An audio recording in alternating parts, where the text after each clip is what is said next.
Hello, right, today I am going to give this lawnmower blade a quick sharpen.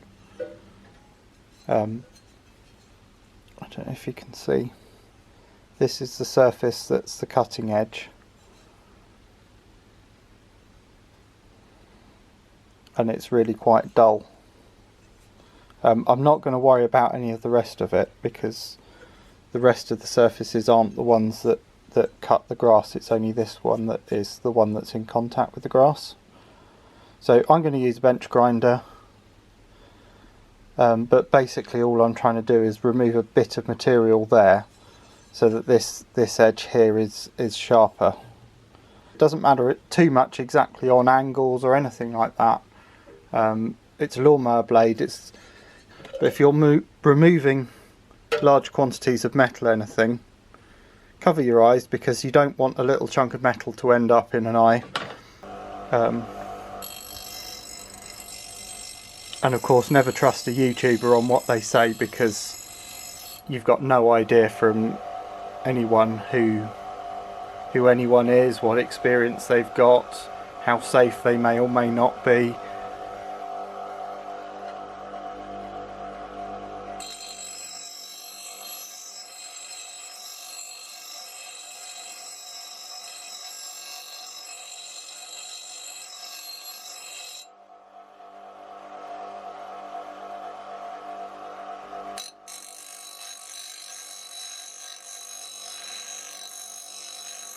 As we get there, things worthy of note. So I've taken off a small amount there. I've not got as far as the edge yet, but I don't want to take any off the back. I want to take it all off this side because I want to follow roughly what the grind was on the last time it was done. I want to keep moving along the length of the blade. I don't want to really get one bit sharp and then really get the next bit sharp, because steel is tempered sort of. It's the same idea as tempering chocolate. The process is different, which means that if I get this hot by removing a large amount at once from that same spot, I'm going to lose the tempering on it, which will mean that the steel will end up softer than it would be otherwise. So I want to keep moving along and just do a bit and then move along and do another bit, so that I'm not getting one spot really hot. The other thing that I've got, which will be useful in a moment, is because the first go, because this was so dirty, I could clearly see where I was taking stuff off. So you can see that bit there where it's shiny, where I've taken stuff off, and it's still dull on the low points. But as you come back past, it gets more difficult to see that and to tell exactly where you are at a quick glance. So if you take a permanent marker and just draw permanent marker over that, it means you can, it does show up, it's dark blue rather than a black. It means you can see where you're up to along the blade.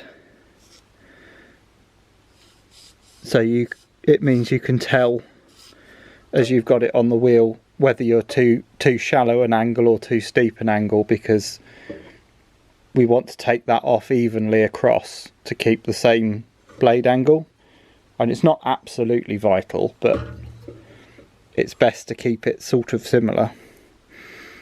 So if I do this, and you can see there's a low bit that didn't get done, but if I do this, then it means that I can see on my next go across I've taken all the blue off, so I've been going at it fairly evenly, or there's still blue on one edge or the other edge, so I need to adjust my angle fractionally.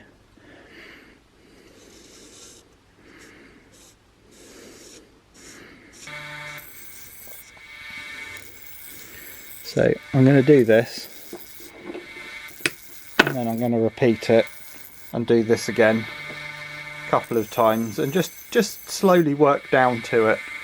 And I'm not expecting it to be a really sharp edge, because if it's a really sharp edge, then it means that it's really narrow on the very cutting blade, which means if you hit a rock or something like that, you're going to you're going to really ding it up hard. Whereas if it's a tiny bit wider on the cutting edge, it's not going to ding up as hard. So it's going to be more robust and hold its edge longer if it's just fractionally less sharp. So it's not like we're aiming to cut paper with it, but equally we do want to cut the grass properly as it spins round. Don't trust a YouTuber when it comes to safety. Do your own risk assessment. I'm probably not safe. Someone will be saying, oh, you should do it like this or like that. I'm just getting it done. Remember, this has got a second wheel the other side, which is why I was holding the piece this side and not that side. I don't want to catch the other wheel as I move it back and forth. The other thing is, you want to not use the sides of the wheel, but you want to use the front edge. And you want to try and use the whole of the front edge, because you want to keep the front edge flat. If you're just using one corner or just using another corner, you'll damage the wheels. You want to try and keep the wheels as flat as possible. And they do sell tools for resurfacing the wheels to get them back flat if you've managed to get them out of flat. But you want to sort of basically evenly use the whole surface of it so that it stays flat. Always remember, the little bits of red spark coming out are metal shards. Very, very hot metal shards. If you get one of those in your eye, it's going to hurt. It's also going to mean that if you ever need an MRI scan or something like that at some point, 20, 30 years into the future, if you've got metal shards stuck in the back of your eyeballs, obviously the magnets in those things are going to move them around, so it means you won't be able to do that. It may or may not be a problem, but I can't see it being a problem for at least 30 years.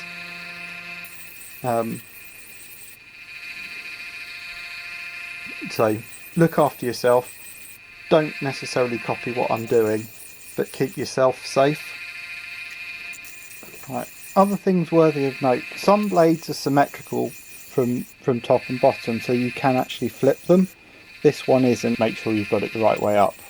Obviously, if in doubt, take a picture of it before you take it out. That way, when you put it back together again, you can refer back to your picture so you know which way round you were. The direction of the screw thread where you tighten it up is designed such that it will tighten as the blade spins. The problem with that is if it suddenly isn't quite tight and then jerks very tight all of a sudden, it will get so tight it will be near impossible to get it off again. But equally, we do want to cut the grass properly as it spins round. But I mean, it was even very, very dull still cutting grass, just not cutting grass as well, which means that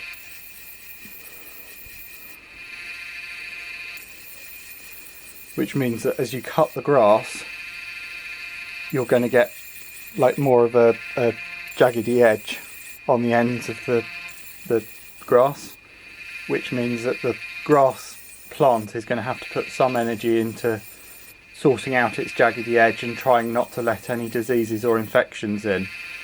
Whereas if it's a cleaner cut, it won't hold it. It's not going to have so much surface area on the cut edge for it to get diseases and infections in, so the grass should be healthier. Let's just show where we are under the lawnmower, so you can see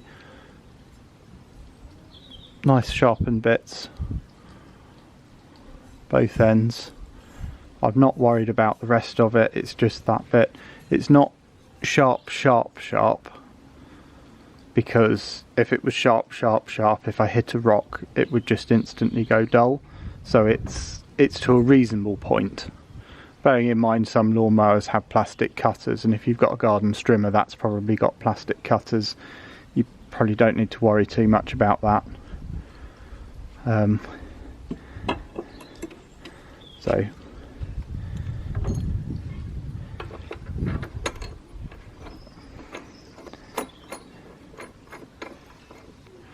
you can still see there's a little bit there where it's just come in contact with the ground as it's gone round, but it's this edge that we've taken stuff off rather than this bottom edge. And I've just, like I said, kept the angle basically the same as what it was there before. And you'll probably find someone say, well, it's vitally important, it's so many degrees, so many and a half degrees, it's got to be this, that's the only angle that's going to work. Like I said, in reality, some people are using plastic blades even in lawnmowers, so it's not absolutely vital. Basically it goes round really, really quickly. So that's that done. Back in. Like I said, it's not so sharp, I'm just going to cut myself, but it's in there.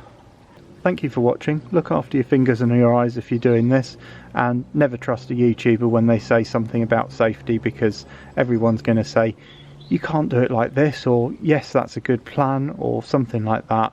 Do look at other things first.